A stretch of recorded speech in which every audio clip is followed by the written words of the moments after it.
কেমন আছেন?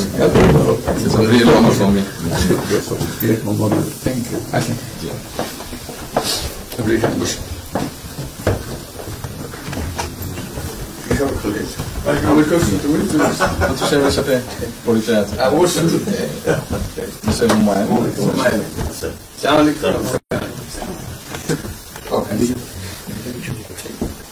খুব ভালো লাগে আমার। আপনার শরীর ভালো আছে? চলছি, আম্মা সালাম জানিয়ে অসংখ্য অনেক সালাম। বসে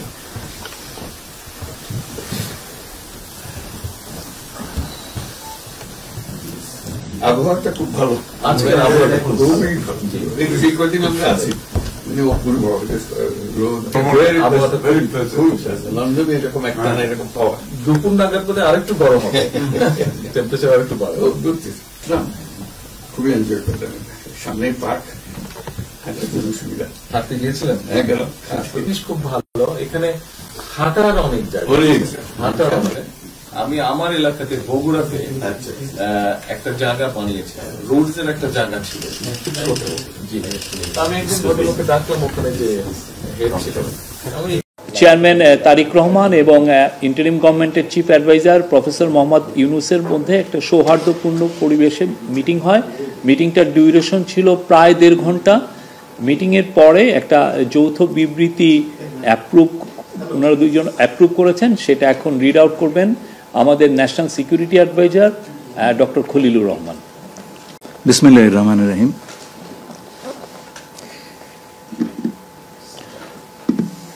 মাননীয় প্রধান উপদেষ্টা এবং বিএনপির ভারপ্রাপ্ত চেয়ারম্যান দুজনের অনুমোদিত যৌথ বিবৃতিটি আমি পাঠ করে শোনাচ্ছি। আজ বিএনপির ভারপ্রাপ্ত চেয়ারপারসন জনাব তারেক রহমান লন্ডনে সফররত প্রধান উপদেষ্টা প্রফেসর ডক্টর মোহাম্মদ ইউনুসের সাথে সাক্ষাৎ করেন। অত্যন্ত সৌহার্দ্যমূলক পরিবেশে তাদের বৈঠক অনুষ্ঠিত হয়। জনাব তারেক রহমান প্রধান উপদেষ্টার কাছে আগামী বছরের রমজানের আগে নির্বাচন আয়োজনের প্রস্তাব করেন। দলের চেয়ারপারসন বেগম খালেদা জিয়াও মনে করেন ওই সময় নির্বাচন অনুষ্ঠিত হলে ভালো হয়। প্রধান উপদেষ্টা বলেন যে তিনি আগামী বছর এপ্রিলের প্রথমার্ধের মধ্যে নির্বাচন অনুষ্ঠানের ঘোষণা দিয়েছেন। সকল প্রস্তুতি সম্পন্ন করা গেলে 2026 সালের রমজান শুরু হওয়ার আগের সপ্তাহেও নির্বাচন আয়োজন করা যেতে পারে। সেক্ষেত্রে সেই সময়ের মধ্যে সংস্কার ও বিচারের বিষয়ে পর্যাপ্ত অগ্রগতি অর্জন করা প্রয়োজন হবে। জনাব তারেক রহমান প্রধান উপদেষ্টার এই অবস্থানকে স্বাগত জানান এবং দলের পক্ষ থেকে তাকে ধন্যবাদ জ্ঞাপন করেন। প্রধান উপদেষ্টাও জনাব তারেক রহমানকে ফলপ্রসূ আলোচনার জন্য ধন্যবাদ জানান। আপনাদের সবাইকে ধন্যবাদ। আমরা 7টা কোশ্চেন নিব। আপনারা কোশ্চেনগুলো করবেন হচ্ছে আমাদের national security adviser doctor Khalilur Rahman এবং বিএনপির স্ট্যান্ডিং কমিটির মেম্বার আমির খসরু মাহমুদ চৌধুরী। প্লিজ। আমার একটা প্রশ্ন, জুলাই সনদ নিয়ে কোনো কথা হয়েছে কি আজকের বৈঠকে? না, জুলাই সনদ নিয়ে তো অলরেডি আলোচনা চলছে দেশে, এবং এই ব্যাপারে আমাদের মধ্যে অলরেডি সিদ্ধান্ত আছে যে ঐক্যমতের ভিত্তিতে জুলাই সনদ হবে, এবং সংস্কারের ব্যাপারে কি উত্তর আমাকে দিতে হয় যে ঐক্যমতের পরিপ্রেক্ষিতে আমরা সংস্কার এবং জুলাই সনদ দুটাই করব। সকলের ঐক্যমতের পরিপ্রেক্ষিতে সেটা সিদ্ধান্ত নেওয়া হবে, এবং এটা আমি নিশ্চিত এটা খুব কম সময়ের মধ্যে আমরা সেই সিদ্ধান্ত নিতে পারব।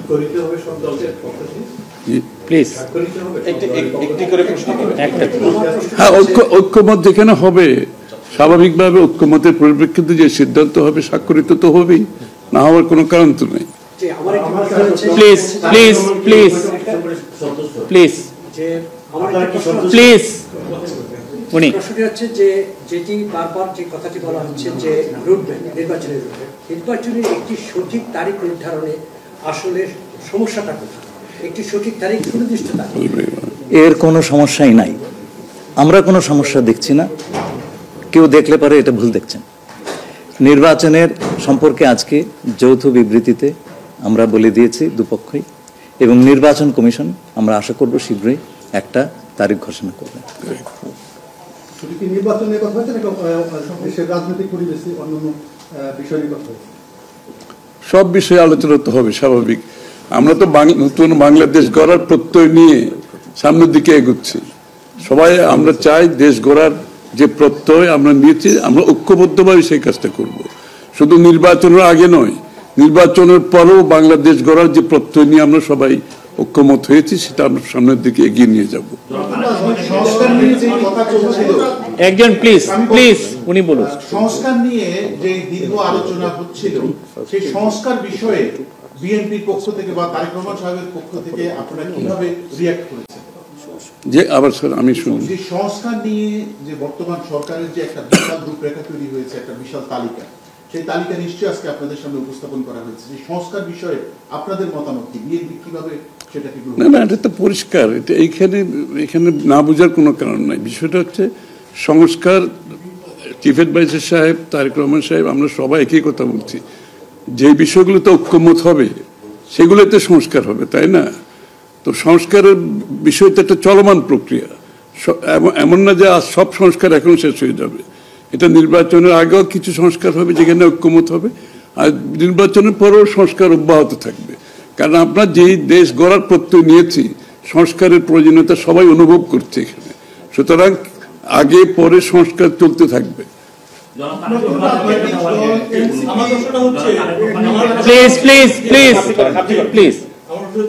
তারেক রহমান দীর্ঘদিন ধরে এখানে অবস্থান করছেন এবং স্বরাষ্ট্র উপদেষ্টাও বলেছেন ওনার দেশে ফিরতে কোনো বাধা নেই। ওনার এই ব্যাপারে কোনো আলোচনা হয়েছে কিনা বা কবে দেশে ফিরতে পারবে? এই ব্যাপারে আলোচনার কোনো প্রয়োজনীয়তা আছে বলে আমরা মনে করি না। তারেক রহমান সাহেব যখনই ইচ্ছা উনি দেশে ফিরে যেতে পারবেন, সুতরাং এটা সিদ্ধান্ত উনি নেবেন সময় মতো। আমি একটা প্রশ্ন করতে চাই। আমার প্রশ্ন আছে যে শেখ হাসিনার যে এই যে হত্যাযজ্ঞ, সেই হত্যাযজ্ঞের যে বিচার প্রক্রিয়া, সেই বিচার প্রক্রিয়ার সাথেও কিন্তু একটা বিষয় জড়িত। তিনি বলেছেন যে তার সময় অর্থাৎ নির্বাচনের আগেই শেখ হাসিনার যে বিচার প্রক্রিয়া তিনি শেষ করতে চান এবং পরবর্তীতে তাকে ফিরিয়ে আনার ব্যাপারে তিনি সিদ্ধান্ত নেবেন। এই ব্যাপারে আলোচনা হয়েছে কিনা, এবং যদি সেটা হয়ে থাকে তাহলে সেটাও এই নির্বাচনের রূপরেখার সাথে এটা কোনো প্রভাব ফেলবে কিনা? যৌথ বিবৃতিতে এর উত্তর দেওয়া আছে। সংস্কার এবং বিচার দুই বিষয়ে পর্যাপ্ত অগ্রগতি কথা বলা হয়েছে, এবং আমরা মোটামুটি কনফিডেন্ট যে এই অগ্রগতি আমরা নির্বাচন আগেই দেখতে পাবো। সম্পন্ন করা যাবে। রাজনৈতিক দল এনসিপি নির্বাচন কমিশন সংস্কার ছাড়া নির্বাচনে যাবে না বলে ঘোষণা করেছে। এই ব্যাপারে এখানে আলোচনার কোনো সুযোগ আছে বলে আমি মনে করি না। এটা কি হয়েছে?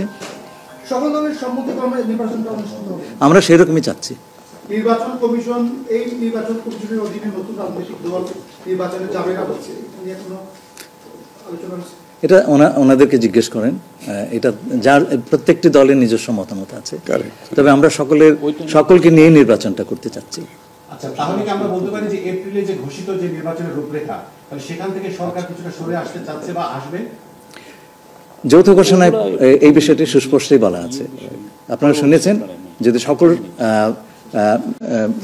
কাজ সময় মতো আমরা করতে পারি এবং বিচার ও সংস্কারের ব্যাপারে পর্যাপ্ত অগ্রগতি হয়, তাহলে নিশ্চয়ই সেটা করা যেতে পারে।